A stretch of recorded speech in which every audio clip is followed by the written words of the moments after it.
Assalamualaikum warahmatullahi wabarakatuh. Saya Fikma Ainun dari Prodi Fisioterapi dengan NIM 0222111037. Di sini saya akan mempresentasikan materi keamanan data dan informasi dengan topik perbandingan Undang-Undang Perlindungan Data Pribadi Indonesia dan General Data Protection Regulation GDPR Uni Eropa. Yang pertama, perlindungan data pribadi di Indonesia. Pesatnya perkembangan teknologi informasi dan komunikasi telah menciptakan berbagai peluang dan tantangan. Teknologi informasi telah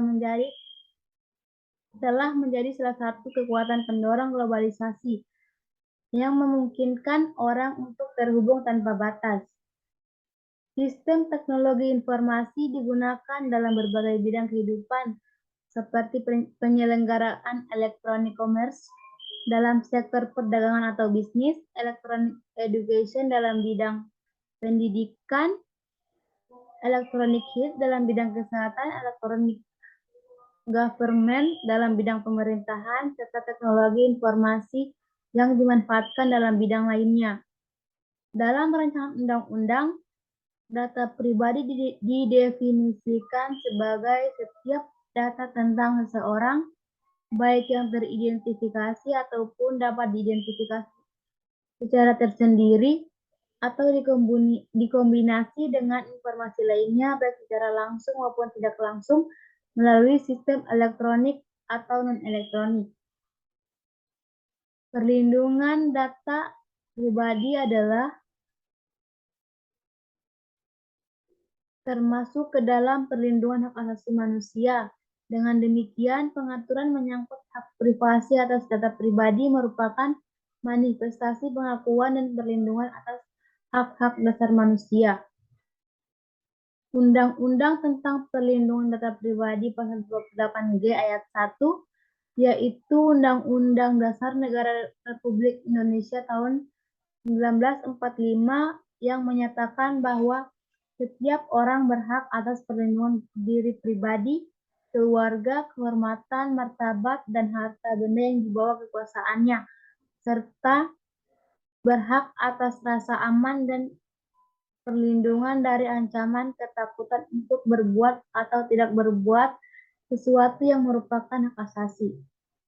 Perumusan aturan tentang perlindungan data pribadi ini dapat dipahami karena adanya kebutuhan untuk melindungi hak-hak individual dalam masyarakat. Sehubungan dengan pemrosesan data pribadi, baik yang dilakukan secara elektronik ataupun manual menggunakan perangkat olah data. Rancangan Undang-Undang Perlindungan Data Pribadi ini mengatur tentang 1. Jenis data pribadi, 2. Hak pemilik data pribadi, 3. Pemrosesan data pribadi, 4. Kewajiban pengendali data pribadi dan prosesor data pribadi dalam pemrosesan data pribadi, 5. Transfer data pribadi, 6. Sanksi administratif, 7. Larangan dalam penggunaan data pribadi, 8. Pembentukan pedoman perilaku pengendali data pribadi, 9. Penyelesaian sengketa dan hukum acara, 10. Kerjasama internasional, 11. Peran pemerintah dan masyarakat, serta 12. Ketentuan pidana. Ketentuan sanksi dalam pelanggaran data pribadi. Yang pertama, pelanggaran terhadap kewajiban dikenakan sanksi administratif, yaitu peringatan tertulis, penghentian sementara kegiatan pemrosesan, penghapusan atau pemusnahan data pribadi, ganti rugi, serta denda administratif.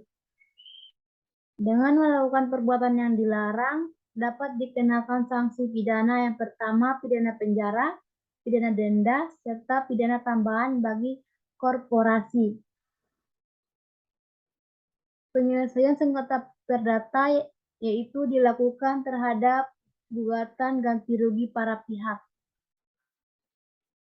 Yang kedua, General Data Protection Regulation atau GDPR Uni Eropa. Teman-teman pasti belum tahu apa itu GDPR. Jadi GDPR atau General Data Protection Regulation adalah regulasi di Uni Eropa untuk melindungi data pribadi warganya dari penyalahgunaan data yang dilakukan oleh perusahaan baik yang berada di Uni Eropa maupun perusahaan asing yang menggunakan data dari warga Uni Eropa. Oleh karena itu, aturan ini berlaku secara universal baik perusahaan Uni Eropa maupun perusahaan asing selama mereka masih mengumpulkan dan mengelola data dari masyarakat Uni Eropa. GDPR ini disahkan pada tahun 2016 tetapi mulai berlaku pada tanggal 25 Mei 2018. Peraturan ini mengendalikan dan mengharuskan perusahaan, pemerintah, dan organisasi lain untuk menerapkan metode transparansi kepada pengguna mengenai praktik yang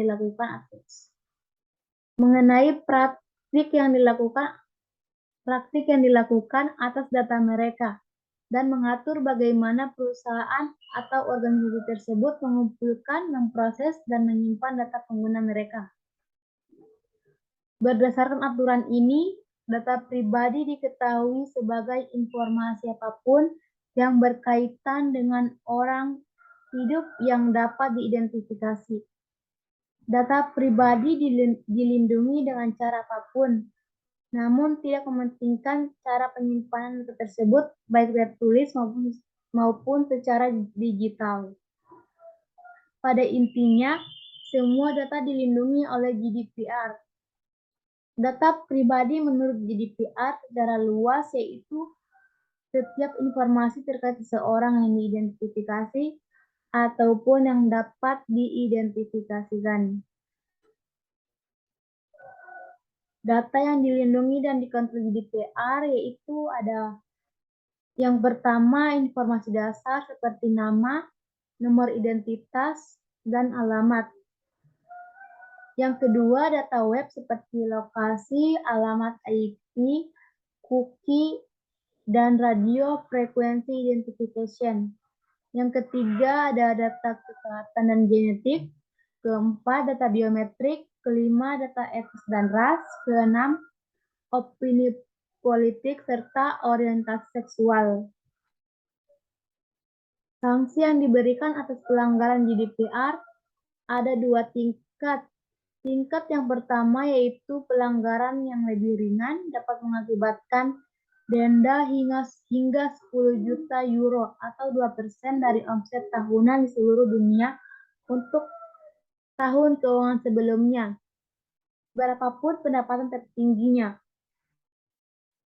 Tingkatan yang kedua yaitu pelanggaran yang lebih serius, melanggar prinsip-prinsip hak atas privasi dan hak untuk dilupakan, yang merupakan inti dari GDPR.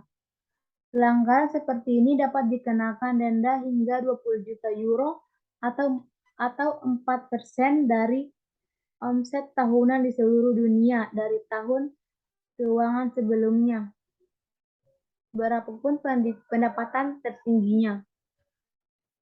Untuk perbandingan Undang-Undang Perlindungan Data Pribadi Indonesia dengan General Data Protection Regulation atau GDPR Uni Eropa, yaitu yang pertama, di Indonesia terdapat pasal 26 ayat 1 Undang-Undang Informasi dan Transaksi Elektronik nomor 11 tahun 2018 yang menyebutkan bahwa perlindungan data pribadi merupakan satu bagian hak privasi yang berbunyi dalam pemanfaatan teknologi informasi. Perlindungan data pribadi merupakan satu bagian dari hak privasi atau privacy rights. Di Uni Eropa terdapat pada Piagam Hak Asasi Uni Eropa pasal 8 ayat 1 yang menyatakan setiap orang berhak atas perlindungan data pribadi yang berkenaan dengan mereka. Yang kedua, di Indonesia, peraturan mengenai perlindungan data pribadi secara khusus belum sah untuk dibentuk. Akan tetapi, jika sudah dibentuk, maka tidak menutup kemungkinan regulasi ini akan mengikat semua pihak. Di Uni Eropa, GDPR menjadi instrumen utama harmonisasi hukum perlindungan data di seluruh negara anggota Uni Eropa. Regulasi ini juga mengikat semua pihak di mana saja yang mengumpulkan, memproses, serta memanfaatkan data pribadi penduduk atau warga Uni Eropa. Yang ketiga, dalam perancangan Undang-Undang Perlindungan Data Pribadi di Indonesia, memuat regulasi hukum berupa sanksi administratif dan ketentuan pidana. Sedangkan di Uni Eropa, negara anggota Uni Eropa dapat memasukkan sanksi berupa hukuman pidana atau administratif lainnya untuk pelanggaran GDPR ke dalam undang-undang nasional mereka. Yang keempat, di Indonesia pada pasal 51 Rancangan Undang-Undang Perlindungan Data Pribadi terdapat larangan untuk memperoleh atau mengumpulkan data pribadi yang bukan miliknya, serta menggunakan ataupun mengungkapkan data pribadi yang bukan miliknya. Sedangkan di Uni Eropa pada pasal 16 GDPR terdapat larangan untuk membongkar segala informasi yang mengungkap identitas ras, etnis, agama, keyakinan, data biometrik, data kesehatan, serta kehidupan seksual pengguna. Pemilik data harus terlebih dulu setuju apabila data tersebut diproses, tapi pasal ini tidak berlaku bila ada keperluan yang sifatnya darurat seperti penegakan hukum. Yang kelima, Indonesia di dalam rancangan undang-undang perlindungan data pribadi belum memuat aturan mengenai adanya lembaga pengawasan independen untuk melakukan pengawasan perlindungan data. Perlunya lembaga pengawas untuk mencegah konflik kepentingan pengendali data tidak hanya lembaga privat. Ketiadaan lembaga independen bisa dianggap Indonesia tidak memenuhi syarat adequate level of protection.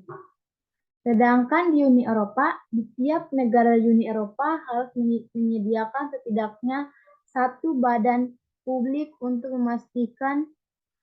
melakukan pengawasan implementasi regulasi ini, serta memberikan bantuan kepada pemilik data. Dalam pembentukannya, badan tersebut bisa dibentuk oleh pihak pemerintah secara transparan, baik oleh legislatif maupun eksekutif. Seperti yang disebut pada pasal 53 GDPR, seseorang yang diangkat menjadi anggota pengawas perlindungan data pribadi memiliki kualifikasi, pengalaman, dan kemampuan yang sesuai di bidang perlindungan data, sehingga tidak boleh asal memberi jabatan kepada orang yang tidak punya pemahaman mumpuni terkait bidang digital. Sumber ini diolah dari peraturan perundang-undangan yang berlaku. Sekian dari presentasi saya. Wassalamualaikum warahmatullahi wabarakatuh.